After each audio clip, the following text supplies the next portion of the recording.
Picture this. You're in the ER frantically trying to save a patient's life. Your hands are steady, your mind is sharp, but there's a nagging voice in the back of your head that's whispering, "You don't belong here. You don't know what you're doing." That's imposter syndrome. And it's way more common than you might think. I've been there, doubting myself even after years of training. And it's not just a fleeting insecurity, it's sort of a persistent feeling that can affect how we practice medicine. But is it really as inevitable as it feels? Let's talk about something that might surprise you, which is how common imposter syndrome is in medicine. You probably think it's rare, only affecting you or a handful of doctors or healthcare providers. I know I did. As a first-year medical student, I remember thinking that my admission was a mistake and that I would be found out, that someone would figure it out and soon enough I'd be called into the dean's office, told to pack up my things, and that I was mistakenly admitted and would be asked to leave. I'd look around at all my colleagues and think, wow, they've got it all together. How the heck did I get admitted? But I really couldn't have been more wrong. I earned my spot, I worked hard, and research has shown that imposter syndrome is really common in medicine. It doesn't just affect the newbies or the first-year medical students or the occasional perfectionists. We're talking about seasoned professionals, department heads, and even those doctors you see giving TV advice and expert opinions. Think about it, it kind of makes sense. We deal with people's lives every single day, and the stakes are sometimes really high. Sometimes the decisions are small, but at other times, one small mistake can have massive consequences. Add to that the times when there isn't a clear answer, and we have to make the best decision with the information that we have in the setting of expected perfection. It's no wonder we doubt ourselves. Then consider the constant evolution of medical knowledge. It's like trying to hit a moving target while blindfolded. There's always something more to learn. Just when you think you've got a handle on things, a new study changes everything, or a new drug or treatment is available. And let's not forget the pressure of perfection that's ingrained in medical culture and in our mindsets. We're expected to know everything all the time, and not knowing feeds into the internal belief that our admission to medical school was a mistake and that we're bad doctors. Now, you might wonder what this prevalence means for us as a medical community. I look at it as both a challenge and as an opportunity. The challenge is clear. Many incredibly talented doctors are questioning their abilities. But the opportunity, that's where it gets really interesting. Here's a surprising reality. Imposter syndrome affects 1 in 4 doctors at any given time. That's right, 25% of your colleagues right now, regardless of their experience level, feel the same doubts that I did. It's not just you, it's not just me, it's a shared experience that spans specialties, hospitals. So let's debunk the bad doctor myth. Have you ever thought, I must be a terrible doctor? You're not alone in that.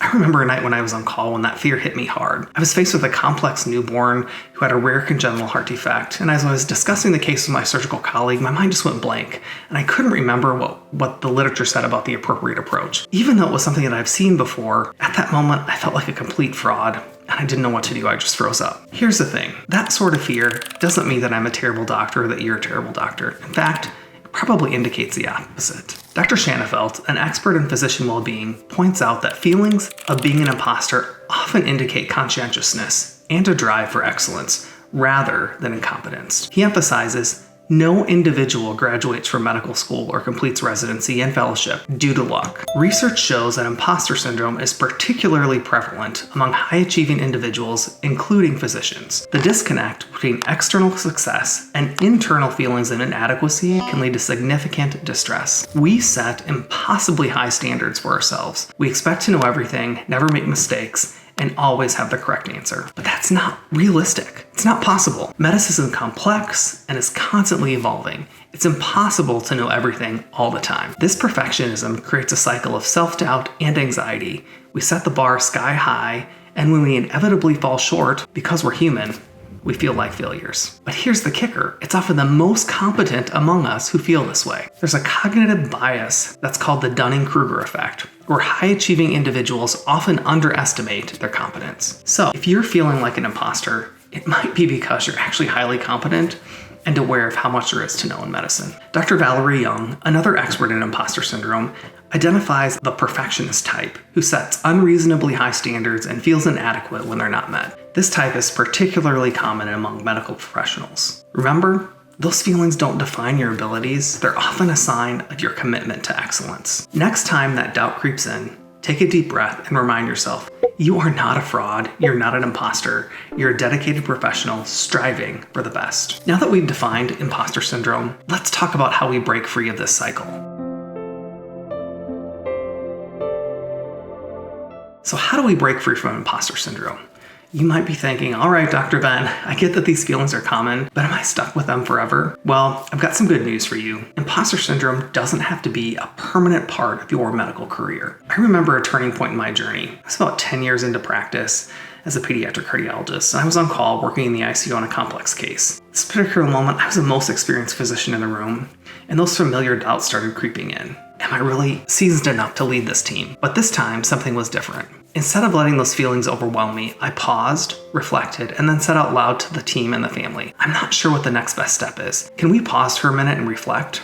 The team stopped, and the intensivist running the room looked at me and said 2 words that changed my perspective of doubt. Thank you. I needed a minute to think too, and we need to regroup. So we regrouped as a team and came up with a new plan. As I was leaving the room, the patient's mom hugged me and said thank you for stopping everyone and reflecting. I realized then that my skills had grown, my knowledge had expanded, and my confidence had been quietly building all along. And that saying, I don't know, is a sign of strength, not a failure or self-doubt. This shift isn't just possible for me. A study on interventions for imposter syndrome in healthcare found that online group coaching significantly reduces burnout and imposter feelings among resident physicians. It's like having a pit crew in the high-stakes race of medicine, supporting you when you need it most. So, how can you start breaking free from imposter syndrome? Here are a few strategies that are evidence-based and have been proven to be effective. Number 1, find a mentor. Connect with experienced physicians who can share their struggles and successes. Number 2, work on your mindset. Medical training instills a physician-specific mindset that tells us anything short of perfection is failure. The best way to get things done is to do it ourselves, and that we should hold our professional identity above all others. This sets us up for imposter syndrome. Learning to view challenges as opportunities for learning and development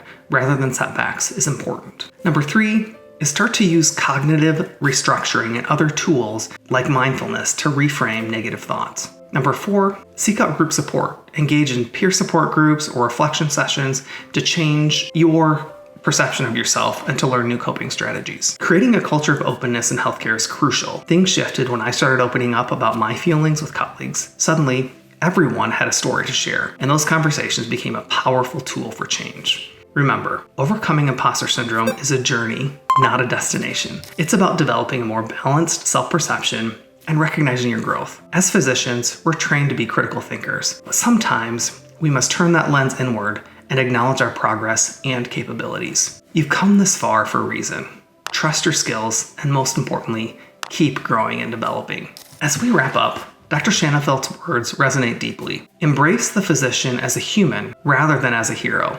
It's a powerful reminder that we're not superheroes. We're just people doing our best in a challenging field. Many have felt like we'd never measure up, constantly doubting ourselves. But remember, feeling like an imposter doesn't make you one. It's a shared experience we can learn to manage. So let's keep this conversation going. Share your experiences in the comments. How have you dealt with these feelings of doubt or imposter syndrome? Keep growing, caring, and embracing your humanity. That's what makes you a great doctor. This is Dr. Ben from The Developing Doctor. As always, like, share, and comment so that others can benefit from this video as well.